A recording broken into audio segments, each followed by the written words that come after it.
Greetings, Saki. I cannot hear you.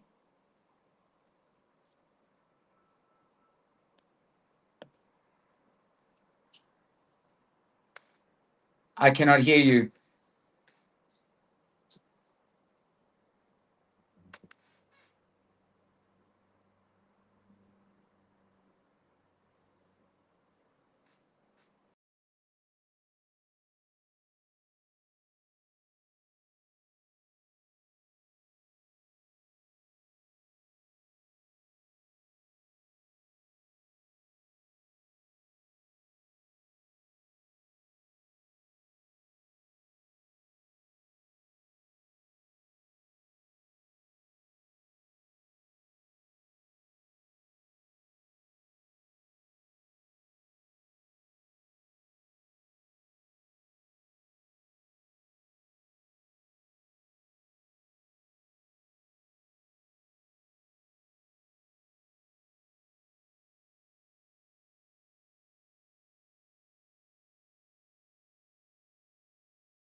This is CCFM. Are you worried about our volatile economy and its impact on your personal and business finances? Nico Kleinans, a certified financial planning professional, can help you navigate these uncertainties through fee-based personal financial strategies and business coaching. He established Northwood Financial Services in 1990. You will benefit from 32 years of experience in finance. Northwood is a registered authorized financial services provider. For more information, visit northwood.co.za or email nico@northwood.co.za. This is CCFM. It's time for Insights with Zion Matthew, exclusively on In Season. And of course, we are back again. I do apologize to every single person who's tuned in on Facebook, on YouTube, and also is listening for that delay. But we are back. And can you hear me now? Tell me you I hear can me. hear you. I can hear you, and we're good to go. Awesome, Zion. I do apologize for that. But thank you so much for being such a great sport this morning. Absolutely love the topic as always. Quickly run us through it. What inspired it this morning? Saki, I've got so many people requesting prayer regarding this particular issue. Repetitive cycles in their lives. They love Jesus. They're fasting. They're praying. They're believing the Lord. But something in the spirit realm is withstanding them. And today, I believe that God is going to set many, many people free from these demonic systems that has got us caged. And our topic today is am I dealing with a demonic altar? Am I dealing with something in the realm of the spirit that I cannot see, but it has very, very real implications for us? So everyone, if you go ahead, share this broadcast to our replay viewers. Let's plug into what the Lord is going to say today. Yeah. And jumping straight into it, what does it mean when someone say, Uguti, there's an altar that is warring against them? In 1 Kings chapter number 13, the man of God prophesies against King Jeroboam, Jeroboam's altar at Bethel. The altar was not just a place, it was a system of rebellion erected to fight God's purposes. And the altar split as a sign that God judged the altar. Now we got to be able to understand an altar is a spiritual platform where covenants are activated and sacrifices speak, either for you or against you. When an altar is against you, it means that a demonic structure enforcing evil patterns or cycles that is causing these resistance in your lives. And these altars can be erected through sin, through ancestral covenants, idolatry, and bloodshed. It is such a thing because an altar speaks by evoking judgments, afflictions, and delays. Every altar has a voice. What's speaking over your life? Divine destiny or divine delay. So when you see things repeating itself over and over and over again, there could very well be a demonic system or an altar that is working against you to sabotage your destiny. And how do they gain access, Zion? How do these demonic or ancestral altars gain access over one's life to war or to wage war against them? We must be able to understand in Judges chapter number 6, the Bible speaks about Gideon. Gideon could be used by God to deliver his entire nation, but he first had to tear down an altar that his father built to Baal. Many people, they know that they're anointed. They know that God is with them, but there is something that is in their bloodline or something that has been existing way before they were born that gives legal access to the demonic realm to oppress you. Now, access is often granted through ancestral covenants or sin, unrepented generational sin, blood sacrifices, rituals, and oaths. Now, we got to understand, let me break this down, Saki, because there was a woman that came to me for prayer many years ago. And 3 times she was set to get married to 3 different people. And the first man that she was set to get married, a week before the marriage ceremony was going to happen, this man suddenly dies. The second time, 2 years later, she met somebody else. And one day before they were supposed to get married, this man dies as well. A few years later, she was about to get married to another person, and this person just never showed up on the day of the wedding. And when she came for prayer, I said, this cannot be normal. There was something demonic that was established in over her life that was warring against her. As we begin to pray, Saki, as we begin to pray, God began to show me that there was an aunt of hers, a step aunt of hers, that when she was a little baby, took a lock of her hair and we went and offered this thing on a demonic altar. So what was fighting this woman? What was fighting her? There was something in the spirit realm that was warring against her life. And many, many times I heard of another story, a pastor friend of mine that went and took over another church. He went and took over another existing church. The other pastor, mysteriously got a sickness, and this pastor passed away and died. My friend, he was in his late 30s, Saki, in his late 30s. All of a sudden, 1 year after taking over this particular church, this man ended up getting the same sickness that this pastor had that took him out. What was happening? This is no coincidence. There was a demonic altar that was established against that particular building that this pastor now took over. So we have got to be able to look in the spirit, ask God for discernment. What is happening behind the scenes? Check this out. What was not renounced in your bloodline or in your life may still have a throne in your life. It's very real, Saki. Very, very real. Come on. Share the broadcast. Please tag someone that's popping up in your spirit right now. And maybe let's talk about some symptoms and signs of someone who may be under attack from an evil altar. Talk us through that. In 2 Samuel 21, the Bible speaks about Israel experiencing severe famine for 3 years. It was later revealed that Saul's bloodline and destroyed the Gibeonites. It was an unresolved issue. It triggered a crisis, and a blood altar was crying for justice. Saul went and killed the Gibeonites, but this was an atrocity that he performed in the realm of the spirit. And as we begin to take many people through deliverance over the last few years, we see that people, the Bible speaks about the blood of Abel crying out for from the ground for recompense, and we see repeated patterns of failure, sickness, delay, especially at the edge of the breakthrough. How many of you came right there to the edge of your breakthrough, supposed to get that job, supposed to get that promotion, supposed to get that house, and boom, something happened in the realm of the spirit and it just got aborted. Cycles of shame and rejection, poverty. You get the job, you get an increase, but money seems to be falling out of your hands where you are never able to have enough. These are a sign that there is a demonic altar that is erected against you. Unexplained resistance to progress despite the effort. I prayed for someone.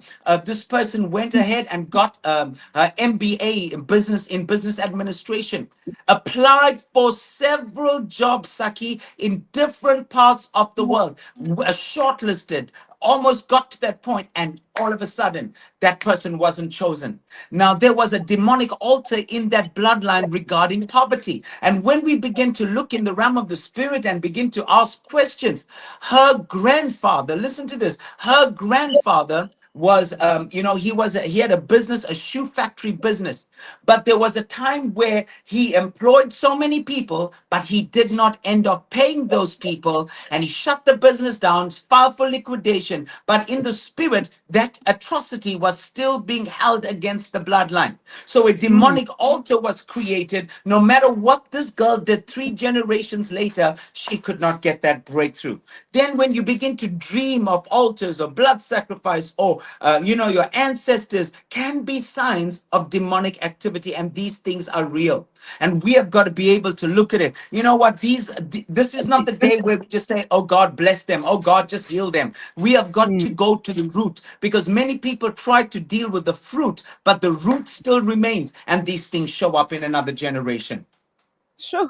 And speaking about the root, how do we then begin to identify the origin or the root of, someone, or rather an altar that is fighting against one? And you mentioned something about, distant aunt who had, rose against that particular person. How is it family based only, or can it be extended to any associate that is, or Okay, anyone? so in John chapter number 9, Jesus heals this man that was born blind from birth. His Yeah. disciples asked the question, who sinned? Was it this man or his parents? A reflection of how spiritual consequences can span through generations, because it was a very important question to ask. Is this Mm, running in the bloodline, or was it something that is happening to him? Okay, mm, so not all altars are family based, some are regionally based. I remember moving into a church building myself in the city of Durban some time ago. And there was a demonic altar in that entire region that fought every prophet that ever came to that region. It fought us. Saki, it fought us for 2 years. In a matter of 6 months, we had two major floodings. In a matter of 1 year, we had a massive fire. It was crazy. Why? Because that altar over that region was fighting the move of God. And I've seen it over and over again. So it's not only familiar altars. Patterns in families also reveal generational altars. Example, divorce, barrenness, addiction. Prophetic insight and deliverance ministry can help discern. Discern. This is why we need to be able to discern what is the root of these things. And then we also can look at spiritual mapping, prayerful investigation into the bloodline history, looking at the region. We just moved into a region now in Cape Town, and the first thing that I did, I had to find out what is the thing that is operating in that region. And I had to go and see, is there altars? There are some racial altars, Saki, and I know many people don't like to step on this topic, but there are some racial altars that will never allow people of color to succeed in any particular reason. And we have got to go and dethrone those things. Check this out. You can't just pray against an altar. You must replace it with a superior altar. You must oh, replace it. sure. You must replace it. There's a quote, an English proverb that says, "When power meets power, the lesser has to retreat and to Come on. surrender." Absolutely. We see that in the Bible when the Ark of the Covenant was taken into Dagon's temple. Something had to fall, and it wasn't going to be the Ark of the Presence. Dagon Wow. fell. A lesser altar was destroyed because a greater, superior altar came into Woo. that jurisdiction. And this is why I'm telling you what, we're coming in with a level of glory and a level of anointing right now to every one of you that are watching this and listening to this broadcast all over the world. You must raise an altar. It must be erected in your bloodline. Saki, when my Wow. mama died, even if we don't go to the next question, it's okay. I need to tell these people this. When my mama died, my mama represented a bloodline breaker in our generation. She was the first to break through, false religion, all of those things and bloodline curses. And God said to me, Zion, you now need to rise as that bloodline breaker, as a superior altar for generations to come. And you might be listening to me right now around the world, but I want to tell you it's time for you to rise. The Bible says in the book of Judges, chapter number 4, village life ceased until I, Deborah, arose, a mother in Zion. She was a mother, but she was a bloodline breaker. You might be a father, but God can raise you up to be a bloodline breaker. It's time to raise the altar. It's time to raise the altar. Come on. And let's get into strategies and weapons, spiritual weapons that we could use to confront and to overthrow these altars that are fighting against us. Talk us through that. In Genesis chapter number 12, Abraham builds an altar to the Lord at Shechem. And again, he built another one at Bethel. Every altar has marked a territory and a covenant. Godly Yeah. altars, listen, godly altars shape generations. Number one, a godly altar is raised to praise and worship. We have got, Mhm. this is why at our churches, we cannot just settle for just singing 2 fast songs and 3 slow songs. We have got to engage the realms of glory through praise and worship, because when Hey. worship goes on, that's your sacrifice on the altar. It begins to plow through demonic systems and demonic strongholds. Now we got to also understand sacrificial giving. God also allows us that sometimes only a seed can break a cycle. A woman goes through a cycle for 9 months, for every 28 days, every 28 days. But when she is pregnant with a seed, the cycle is broken for that period of 9 months that she's pregnant. So a seed can break a cycle. And then constant devotion, staying in prayer, staying in the spirit. Listen, I say it like this, Saki. It ran in my family until it ran into me. Woo, It come ran on. in my family until it ran into me. So we have got to constantly stay in worship, stay in prayer, stay in intercession, stay in the word. Number two, we listen, an altar, it becomes a place of meeting, covenant renewal, and spiritual transaction with God. Now you got to understand, the Bible says when the enemy comes in like a flood, the Spirit of the Lord raises up a standard. So we have got to stay in a constant place of communion with God. Then raising a godly altar can be done in your home, in your family, or even in your business. Saki, when we first came to Cape Town a year ago, we didn't just go set up and start a church. We raised a godly altar. We raised an altar in the city. So that means we begin to do the first things first. And many people, listen, people don't get divorced first. Your altar is destroyed first, and then the divorce comes. People don't get sick first. The altar is destroyed in your family first, then sickness comes. People don't lose money first. The altar is destroyed first, and then poverty comes. We have got to raise the altar, and you got to keep the altar active through prayer, thanksgiving, and obedience. Last word here, Saki. The altar you build today becomes the throne that God sits on tomorrow. Hey, come on. Woo! Listen, if you missed this one, I do encourage that you go back and listen to this one. It is powerful. You need to watch this. And in closing, Zion, how does one do just that? How do we raise an altar, a godly one that is, so that we can silence the voice of a demonic altar? We have got to be intentional in this, in our families. We have abandoned prayer in our homes. We have outsourced prayer to churches.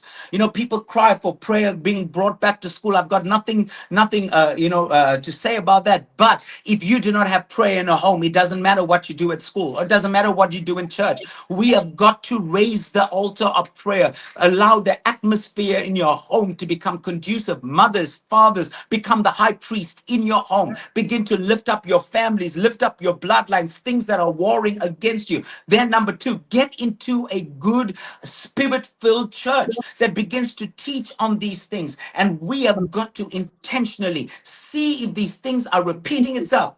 And we've got to say, God, there is an altar that's fighting me. And the only way I can raise a superior altar is through prayer, fasting, intercession. Saki, in my life, every single week, I set aside one day of the week to fast. Why? Because I'm keeping my altar raised. Come on, sure. I think that's also a topic for another day, how to maintain that altar, to cultivate it. But for today, and those who are wondering what's coming up from your end this coming week.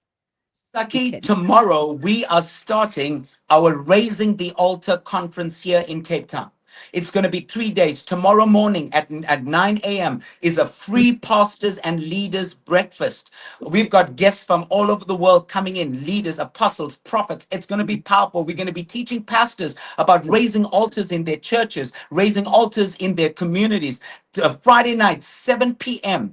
It's going to be prophetic apostolic impartation. Saturday morning, ladies, listen, mothers must arise. Mothers, Yeah. women must arise. We're calling it Raising the Altar for Women. It's going to happen at 9 a.m. Saturday night, 6 p.m. and Sunday night at 5 p.m. Where is it happening? At Awake the Nations, 31 Kimberley Street in Goodwood. It's absolutely free. Cape Town, make your way there by the numbers and let's raise the On. altar together for not just for your family, but for our city and for our nation. Saki, again, it's been a phenomenal thing. I feel the power of God all over me and I release that upon our people. Thank you again for having us and thank you for CCFM hosting In Season with Zion Matthew. See you next week. Thank you so much. And yes, you heard it right. You will catch Zion and myself next week, same time, same place, right here on 107.5. Thank you so much, Zion. And of course, if you missed it, you can find it on YouTube, on also our Facebook page. It will be uploaded on those social media platforms. Please, whoever that comes to your mind, to your spirit, as you will be rewatching this particular powerful segment of Insights with Zion, tag them. They most definitely need to hear that particular message.